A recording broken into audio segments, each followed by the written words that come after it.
ഏറെ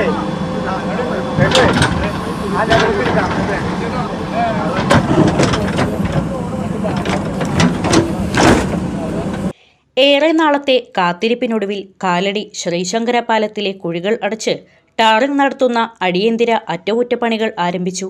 പണികളുടെ ഭാഗമായി വെള്ളി, ശനി ദിവസങ്ങളിൽ രാത്രി 10 മണി മുതൽ രാവിലെ 6 മണി വരെ പാലത്തിലൂടെയുള്ള ഗതാഗതം പൂർണ്ണമായും നിരോധിച്ചു. പാലത്തിലെ കുഴികൾ അടച്ച് റോഡ് ഗതാഗതയോഗ്യമാക്കുന്നതോടെ കാലടിയിലെ അതിരൂക്ഷമായ ഗതാഗതക്കുരുക്കിന് വലിയൊരു പരിഹാരമാകുമെന്ന് റോഡ് സന്ദർശിച്ച് സ്ഥിതിഗതികൾ വിലയിരുത്തിയ മനോജ് മൂത്തേടൻ MLA പറഞ്ഞു. വളരെയേറെ യാത്രാ ക്ലേശം അനുഭവിക്കുന്ന കാലടി പാലത്തിൽ അടിയന്തരമായി ഈ യാത്രാക്ലേശം പരിഹരിക്കാനുള്ള ശ്രമത്തിൻ്റെ ഭാഗമായിട്ടുള്ള പ്രവർത്തനം നമ്മൾ ആരംഭിച്ചിരിക്കുകയാണ്. നമുക്ക് എല്ലാ ദിവസവും മണിക്കൂറുകളോളം ബ്ലോക്കിൽപ്പെട്ട് വാഹനങ്ങൾ വലിയ പ്രയാസത്തിലൂടെ കടന്നു പോകുന്ന സാഹചര്യമാണ് ഉണ്ടായത്. അത് രണ്ട് അറ്റത്തും പാലത്തിൻ്റെ അപ്പുറത്തും ഇപ്പുറത്തുമുള്ള ആ തുടക്കത്തിൽ തന്നെയുള്ള ടാറിങ്, പല വട്ടങ്ങളിലായി ചെയ്ത ടാറിങ് വലിയ തോതിൽ ഉയർന്നപ്പോൾ വാഹനങ്ങളെല്ലാം അവിടെ കുത്തിയിടിച്ച് നിൽക്കുന്ന സാഹചര്യമാണുള്ളത്. അതുകൊണ്ടാണ് വാഹനങ്ങൾക്ക് മുന്നോട്ട് പോകാൻ കഴിയാതെ വലിയ ബ്ലോക്ക്, ഇപ്പോൾ ഇവിടുന്ന് വല്ലം വരെയാണെങ്കിലും അപ്പുറത്ത് മച്ചൂർ വരെയാണെങ്കിലും വലിയ ബ്ലോക്കാണ്. അപ്പോൾ അതുകൊണ്ടാണ് നമ്മളിപ്പോൾ അതൊന്ന് മാന്തി കൃത്യമായി എല്ലാം ഒന്ന് ക്ലിയർ ചെയ്ത് നമുക്ക് ഈ മൺതിട്ട് രൂപപ്പെട്ടതെല്ലാം മാറ്റിയെടുത്ത് നന്നായി വാഹനങ്ങൾ പോകാൻ കഴിയുന്ന സംവിധാനം ഒരു 3-4 ദിവസം കൊണ്ട് ക്രമീകരിക്കാൻ വേണ്ടിയിട്ടാണ് ഇപ്പോൾ ഇന്ന് രാത്രിയും നാളെയും മറ്റന്നാളും ഒക്കെ നമ്മളിത് അടച്ചിട്ട് പരിപൂർണമായും ഈ വഴി നന്നാക്കുന്നത്.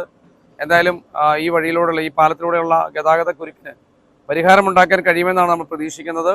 ഇതൊരു താൽക്കാലിക സംവിധാനം മാത്രമാണ്. പുതിയ പാലത്തിൻ്റെ പണി കഴിയുമ്പോൾ നമ്മൾ 1 മാസം ഈ പാലം അടച്ചിട്ട് പരിപൂർണമായും ഇപ്പോൾ നിലവിലുള്ള ടാറിങ് ഇളക്കി മാറ്റി നന്നായി പുതിയ ഒരിക്കലും പോകാത്ത നിലയിലുള്ള പുതിയ ലെയർ ടാറിങ് ചെയ്യാൻ വേണ്ടിയുള്ള തീരുമാനം എടുത്തിട്ടുള്ളത്.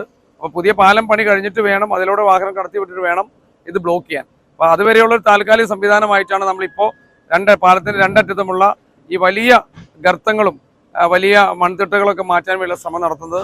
ഇത് വിജയിക്കുമെന്നാണ് നമ്മൾ കരുതുന്നത്. 3-4 ദിവസം കൊണ്ട് നമുക്കിത് പരിഹാരം ഉണ്ടാക്കാൻ കഴിയും. നമുക്ക് കുറേ നാൾ കൂടി ഒരു ഗതാഗത കുരുക്കില്ലാതെ മുന്നോട്ട് പോകാൻ കഴിയുന്ന സാഹചര്യം ഉണ്ടാകുമെന്നാണ് പ്രതീക്ഷിക്കുന്നത്. രാത്രികാല നിരോധനം ഏർപ്പെടുത്തിയ സമയങ്ങളിൽ MC റോഡ് വഴി എത്തുന്ന വലിയ വാഹനങ്ങൾ ഉൾപ്പെടെയുള്ളവ പെരുമ്പാവൂർ ആലുവ റൂട്ടിലോ മഞ്ഞപ്ര കാനൂർ വഴിയോ തിരിഞ്ഞു പോകേണ്ടതാണെന്ന് അധികൃതർ അറിയിച്ചു. ഗതാഗത നിയന്ത്രണത്തോട് സഹകരിക്കണമെന്നും വിമാനത്താവളത്തിലേക്കും മറ്റും പോകുന്ന യാത്രക്കാർ സമയമാറ്റം മുൻകൂട്ടി കണ്ട് യാത്ര പ്ലാൻ ചെയ്യണമെന്നും ഇവർ വ്യക്തമാക്കി.